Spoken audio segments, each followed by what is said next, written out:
Power of fractions. From Chapter 1 we know that power is a kind of recurrent multiplication by the same factor. For example, 24 is equal to 2 times 2 times 2 times 2 is equal to 16. The same approach can be used in fractions as well.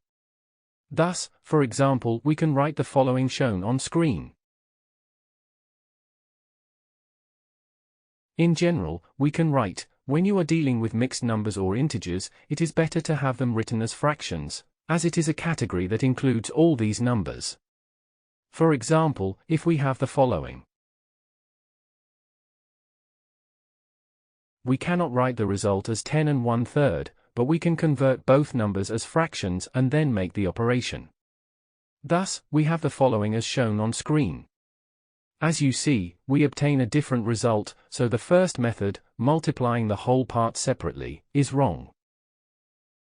That is all for lesson 3.4.7. To continue this tutorial, please watch 3.4.8, Application of PEMDAS rule in operations with fractions. Thank you for watching. Make sure to like and subscribe to keep up to date with new videos.